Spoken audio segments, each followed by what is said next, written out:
नमस्कार, जय हिंद, जय भारत। मैं अभिषेक और आप देख रहे हैं हमारा YouTube channel Rudra education hub.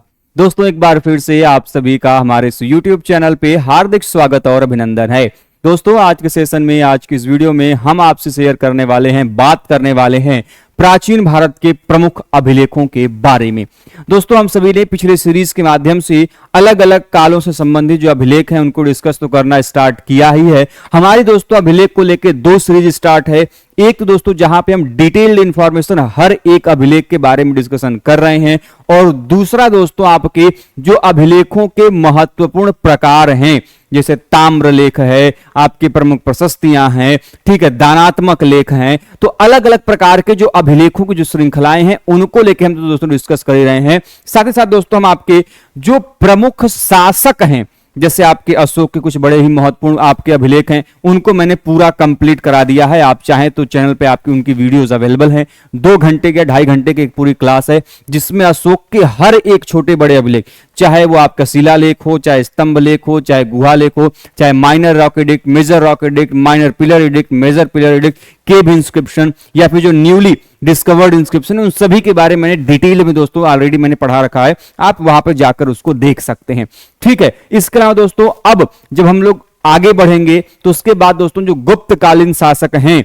उनके एक एक अभिलेखों को डिटेल में हम डिस्कस करेंगे। चाहे हम समुद्रगुप्त की बात करें, जो कि प्रयाग प्रशस्ति मैंने डिटेल में ऑलरेडी डिस्कस किया हुआ भी है, और मैं आने वाले समय में उसको भी एक बार डिटेल से, फुल डिटेल से जो है डिस्कस करने वाला हूं। उसके पश्चात आपके दोस्तों जो चंद्रगुप्त द्वितीय हैं, ठीक है, आपके कुमार गुप्त हैं, आपके स्कंद गुप्त हैं, तो हर एक शासकों के जो अभिलेख है दोस्तों उसके बारे में हम आपके साथ डिस्कस करने वाले हैं। तो चैनल को दोस्तों बस आपको करना क्या है कि एक बार सब्सक्राइब कर लेना है, और उसके बाद दोस्तों हर एक प्रकार की कंटेंट आप सभी तक सीधा पहुंचता रहेगा। आज दोस्तों, आज के श्रृंखला में जो महत्वपूर्ण अभिलेखों की श्रृंखला है उसमें हम बात करने वाले हैं बोगज कोई अभिलेख की। आप सभी ने बहुत सुना होगा, काफी फेमस ये इंस्क्रिप्शन है दोस्तों। बोगज कोई अभिलेख खासकर इसलिए जाना जाता है, आप सभी ने सुना होगा, हम बार बार कहते हैं कि वेद हैं, वेद हैं, वेदों की कोई अब साहित्यिक प्रमाण तो मिलते हैं, लेकिन क्या इनका कोई अभिलेखीय प्रमाण है क्या? बात बार बार कही जाती है ना। अब देखिए, वेद जो कि आपके वैदिक काल में लिखे गए, आप वैदिक काल पढ़े होंगे तो आपको पता होगा कि हमारा दोस्तों जो वैदिक काल है वह 2 भागों में बढ़ता है, ठीक है। यदि हम बेटी वैदिक काल की हम बात करते हैं दोस्तों, ये जो वैदिक काल है इसे हम 2 भागों में बांटते हैं।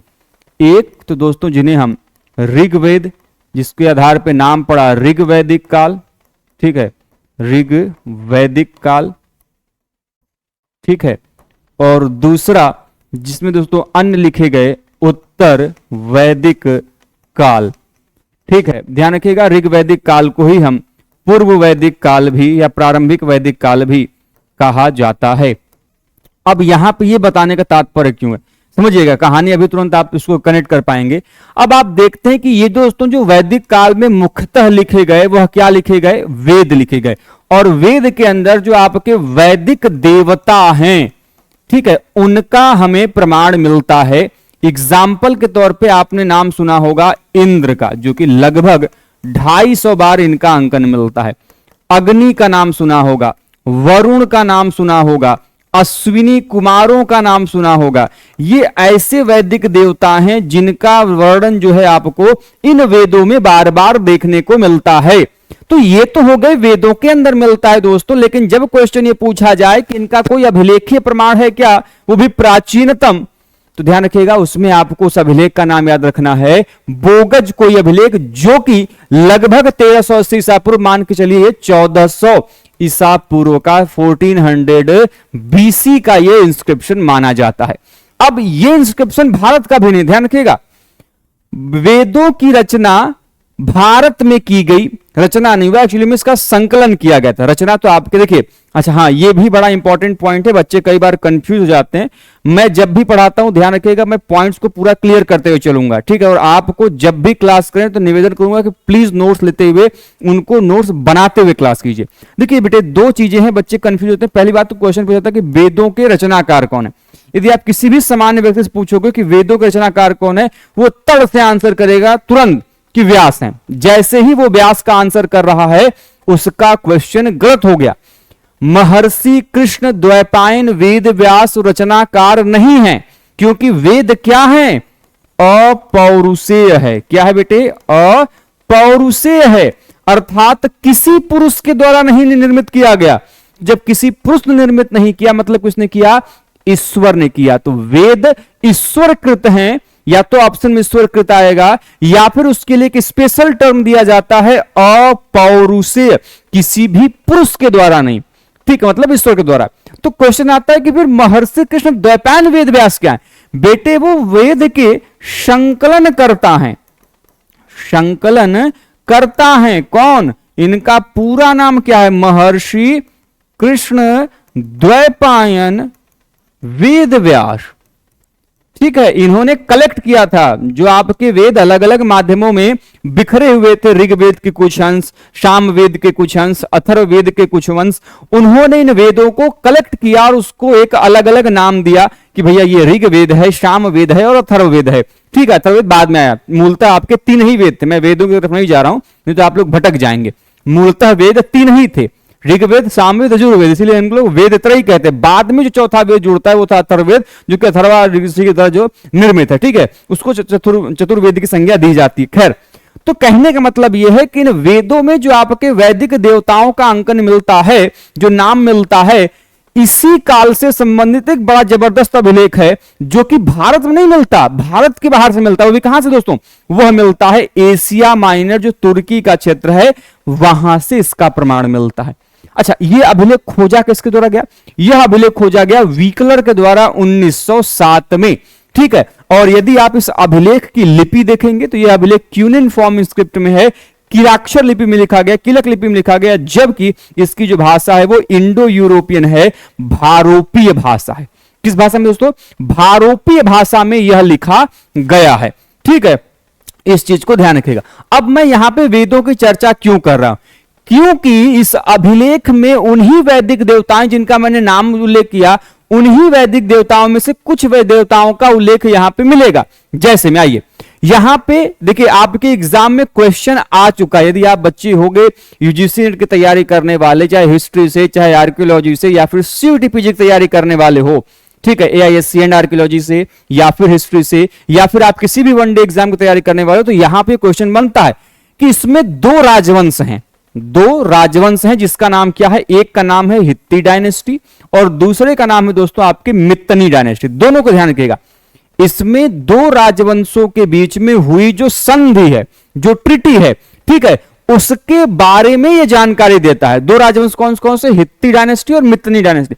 और उन दोनों राजाओं के नामों को भी आपको ध्यान में रखना है। ठीक है, जो हित्ती डायनेस्टी है, उस हित्ती डायनेस्टी के शासक का नाम क्या है? सुबिललिम, सुबी ललिम। ठीक है, और जो मित्तनी डायनेस्टी है, उनके शासक का नाम क्या है? मति उज, मति उज। ठीक है, तो इन दोनों के बीच में एक संधि का उल्लेख जो है इस ट्रिटी में हमें देखने को मिलता है, जिसमें आर्यपरक नामों के साथ साथ जो वैदिक देवता हैं उनका अंकन मिलता है, और 4 वैदिक देवताओं का अंकन मिलता है। वो 4 वैदिक देवता कौन है? सबसे पहले आपके इंद्र हो गए, फिर कौन हो गए बेटे? मित्र हो गए, फिर कौन हो गए? वरुण हो गए, फिर कौन हो गए? नासत्य हो गए, जिनको हम लोग अश्विनी कुमार के नाम से जानते। तो इन 4 वैदिक देवताओं का उल्लेख यहां पे संधि के लिए किया जाता है। जैसे हम कहते हैं ना कि वर्तमान समय में यदि हम कोई काम करें, कोई न माने, तो बोले माई कसम खा रहे हैं, विद्या कसम खा रहे हैं कि हम ये काम नहीं किए थे, हम झूठ नहीं बोले, लोग कहते हैं ना। तो ये जो कसम वाले प्रावधान है कि लोग किसी भी चीज को सही कर लें, एक्सेप्ट कर लें, मान लें।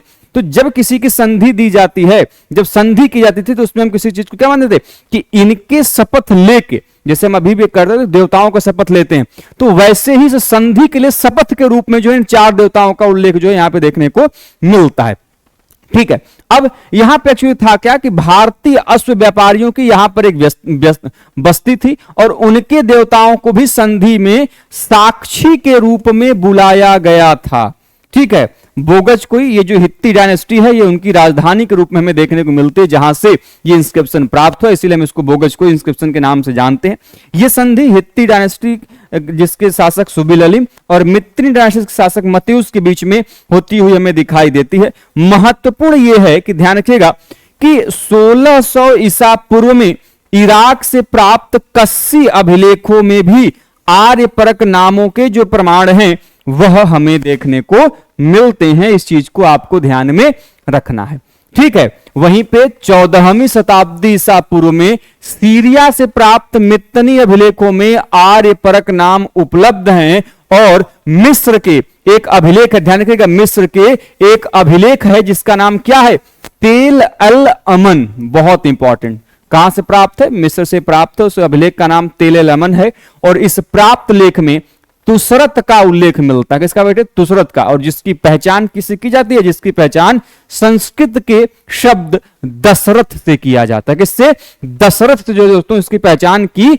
जाती है। तो दोस्तों आपने इस प्रकार से देखा कि यह जो अभिलेख है वो आपके एशिया माइनर से प्राप्त हो रहा है और इस अभिलेख में हमें प्राचीन काल के जो वेद हैं, ठीक है, जो कि आपके प्रमुख धार्मिक ग्रंथ माने जाते हिंदुओं के, उन वैदिक देवताओं का जो उल्लेख है संधि में साक्षी के रूप में देखने को मिलता है, शपथकर्ता के रूप में देखने को मिलता है। जब 4 वैदिक देवता हैं, पहले तो इंद्र हो गए, दूसरा आपके मित्र हो गए, तीसरा वरुण हो गए और चौथा नासत्य, जिनको कि हम अश्विनी कुमारों के रूप में जानते हैं। इनका उल्लेख यहां पर इस वैदिक इस अभिलेख में देखने को मिलता है। खोज वीकलर ने 1907 में, लिपि किलाक्षर लिपि, भाषा आपके भारूपी भाषा, ठीक है, आपके कहां से प्राप्त हुआ, एशिया माइनर से प्राप्त हुआ है।